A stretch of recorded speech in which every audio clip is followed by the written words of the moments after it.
Kaleidoskop 3 tahun ini kepemimpinan, nanti Bapak Ibu boleh juga saya kasih bahan ini, tentang ekonomi, bagaimana perjalanan Pak Gubernur selama 3 tahun dari sisi ekonomi.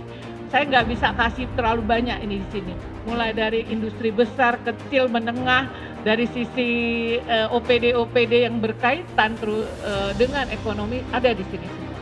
Walaupun begitu, kita berharap yang paling harus adalah pemulihan ekonomi ini percepatannya itu dalam 2 tahun akan ke depan, itu bukan kaleidoskop tetapi adalah bagaimana setelah adanya kaleidoskop kita analisis SWOT. Makanya tadi Prof. Heru menyatakan percepatan dan percepatan.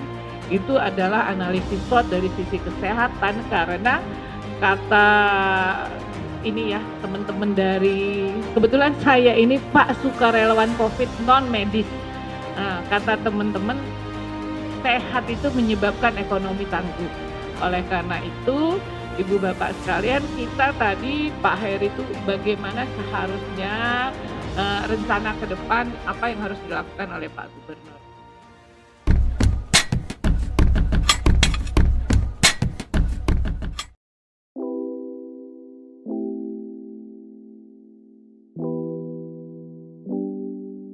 Koordinasi OPD dan koordinasi kabupaten kota itu betul-betul harus berjalan, dan OPD kabupaten kota betul-betul mendukung terhadap kinerja utama pemerintahan. Ini yang kita nampak itu memang bukan tapi kadang-kadang masih sinkron, karena ini bahasa lama ini. Kadang-kadang kita melihat antara satu instansi aja, antar bidang yang hanya disekat, kalau tembok lumayan, ini hanya triplek ya. Tapi koordinasinya itu harus formal. Kalau ada rapat, ini yang perlu kita ya. Nah, oleh karena itu beberapa langkah ya di dalam catatan saya, karena catatan saya kalau kita lihat indikator ini memang sudah terjadi perbaikan, terus terang aja. Dari indikator capaian ya. Yang kedua adalah percepatan di dalam rangka penanganan kesehatan dari aspek medis. Nah, ini sekarang itu maksud saya itu harus betul-betul inovasi nyata dirasakan rakyat, itu yang harus kita lakukan 2 tahun sisa ini. Yaitu apa? Saya memisahkan mobilisasi safari. Dan dulu ada wacana dokter terbang, di mana kalau setiap bulan dengan koordinasi dengan perguruan tinggi, kedokteran dan sebagainya itu melakukan safari sehat.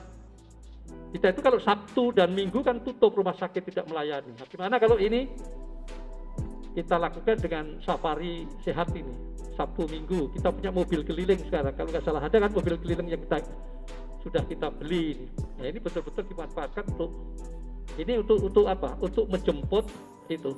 Yang dibahas yang 215 hektar itu baru inilah dibuka karena ada program food estate ini. Nah, sekalian, apa yang menjadi masalah, kendala sebenarnya ini kalau bisa mungkin kita cermati dan sekaligus masukan ya buat pengelola food estate. Saya juga sampaikan di depan Dirjen Hortikultura waktu itu bahwa ada satu teknologi yang kita tidak mensesuaikan dengan kondisi lahan itu. Makanya pada slide berikutnya, nah ini Bapak sekalian, tanah kelihatan hitam tetapi tidak subur sebenarnya. Kenapa? Karena sifat andik. Jadi dalam bahasa ilmu tanah, bahwa tanah-tanah di sana memiliki sifat andik, walaupun tidak sampai ke jenis andisol. Sifat andik itu apa? Sifat andik itu slide berikutnya adalah satu sifat tanah yang dia bisa meretensi pupuk fosfat dalam jumlah besar. Ini mungkin plus minus dengan sistem pertanian yang ada di Karo, Pak. Di Karo itu kan tanahnya hampir sama dengan Pas, karena sama-sama berasal dari bahan induk abu vulkanik letusan Toba beberapa ratus tahun yang lalu, kan begitu kan kalau menurut sejarah. Nah, ini yang mungkin kurang menjadi cermat bagi teman-teman perencana yang lalu, yang seharusnya bahan organik itu menjadi kunci utama dalam pengelolaan pupuk kandang dan lain sebagainya. Kita lihat misalnya petani Karo itu tidak akan membuka lahannya kalau belum tersedia pupuk kandang dalam jumlah yang mereka kira cukup. Nah, itu bagusnya sebenarnya di Karo sekarang sudah membudaya itu. Nah ini berangkat pengembangan yang lain yang sudah dilakukan juga menjadi menarik karena memang apa namanya pertanian terpadu dan lain sebagainya itu menjadi kunci saya pikir. Kemudian teruskan, mungkin cepat saja ini karena waktu sudah habis. Nah saya kira peningkatan ini tadi disampaikan pemerintah bahwa peningkat sektor agribisnis itu saya pikir memang penting. Jadi tidak kita menjual tapi kita sampai ke produk hilir. Teruskan. Dan ini menariknya banyak juga dosen yang membantu Kementerian Desa ini membuat desa wisata saat ini. Jadi desa wisata ini maksud tadi yang disampaikan oleh Prof. Raub, misalnya di Pulau Naga tadi ya, Prof. Raub ya, di beberapa di desa di Serdang Bedage juga banyak dosen-dosen yang membantu. Hal-hal yang menarik tentang desa inilah yang menurut saya sekarang lagi menggeliat, dan saya yakin Prof. Rita pasti menyatakan menggeliatnya ekonomi desa ini pasti akan membuat menggeliatnya ekonomi Sumatera Utara. Jadi saat ini memang pemerintah desa, PMD terus dia melakukan pembenahan di BUMDes dan menjaga agar dana desa itu tetap tersalurkan dengan baik. Jadi bukan hanya membangun infrastruktur, tetapi juga dia ikut memberdayakan masyarakat desa. Jadi saya lihat keseimbangan antara membangun infrastruktur dengan keseimbangan membangun pemberdayaan desa itu sudah mulai dilakukan oleh pemerintah desa, PMD, oleh Provinsi Sumatera Utara. Provinsi Sumatera Utara itu memperoleh pengakuan reformasi birokrasi itu di tingkat B. Artinya ada peningkatan upaya perbaikan, dan kalau kita dalami kita lihat maka ada perubahan tata kelola di Provinsi Sumatera Utara sendiri maupun di daerah-daerah dengan memasukkan unsur e-government. Jadi digitalisasi tata kelola pemerintahan ataupun birokrasi telah mendorong perubahan-perubahan itu. Jadi tentunya ini satu pemandangan yang bagus, ya walaupun belum mencapai seperti provinsi lain seperti Yogyakarta misalnya yang telah memperoleh A ya, tetapi kalau kita lihat Yogyakarta itu kan secuil seperti itu, berbeda dengan Sumatera Utara yang sangat luas ini. Jadi menurut saya pencapaian ini patut dihargai walaupun masa yang dihadapi itu dengan keterbatasan dana dan juga pandemi. Dan juga kalau kita lihat rate dari pelayanan publik yang dari Ombudsman itu sudah banyak yang hijau, walaupun masih ada yang merah kan itu. Walaupun ada beberapa pimpinan itu mungkin masih mindsetnya itu old public administration kan gitu. Jadi mindsetnya itu masih tidak berubah ke arah government services. Jadi pemerintah itu menjadi pelayan, seharusnya melayani kepentingan publik, karena pemerintah itu manifestasi dari institusi publik. Nah, saya punya banyak titik-titik yang perlu diperbaiki dan sangat penting, tapi tidak etis saya kemukakan di sini. Saya ini masih anak buah Pak Gubernur dengan Ibu Sabrina kan begitu ya. Tapi kalau memang diperlukan, saya bisa emailkan. Tapi tadi katanya pertemuan kita ini mau dirumuskan segera gitu. Jadi ya sebelum tutup mau dirumuskan kan gitu. Ada hal-hal penting, pengalaman sebagai birokrasi yang harus dilakukan beliau agar kita maju. Tapi saya tidak akan mengungkapkannya di sini secara terbuka. Email boleh Pak.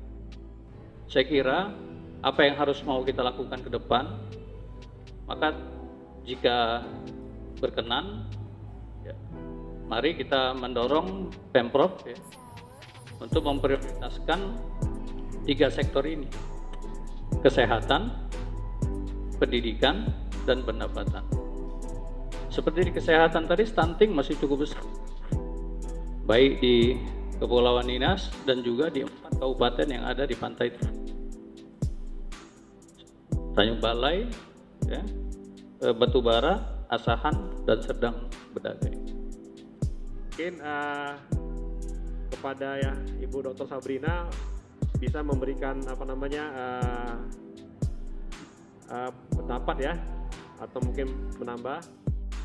Nah, kalau kita lihat tadi bapak-bapak para pakar sudah menyampaikan sesuai dengan bidangnya. Saya hanya mau menambahkan saja, misalnya tadi disebutkan yang pertama tadi ada dari kesehatan ya Pak Prof. Heru. Kita juga sudah di sini pada saat COVID, saya pikir provinsi selain DKI karena dibantu Jakarta, dibantu nasional, itu provinsi kita punya inisiatif dan realisasi membangun atau menyelenggarakan 2 rumah sakit COVID gratis. Nah itu juga nggak ada juga yang katakanlah satu capaian yang bagus gitu selama ini. Kemudian itu satu lagi hanya satu-satunya di Indonesia, Sumatera Utara juga membangun rumah sakit COVID khusus ibu dan anak yang ibu melahirkan yang kena COVID bagaimana. Nah itu kan nggak dicampur Pak, kalau di tempat lain masih dicampur walaupun penanganannya mungkin dispesifikkan. Tapi Sumatera Utara di Rumah Sakit Haji sudah dibangun Pak, spesial untuk rumah sakit COVID bagi ibu-ibu yang melahirkan dan bayi-bayinya. Kemudian tadi masalah desa Pak, desa wisata itu, betul Pak, itu sekarang sudah di-SK-kan lebih dari 200 desa wisata se-Sumatera Utara. Ya kita lihat desanya banyak, tapi dari 5.000 ya Pak ya, itu pun sudah mulai berlomba-lomba Pak membuat desa wisata ini, karena juga di beberapa tempat itu nampak sudah geliat ekonomi desa.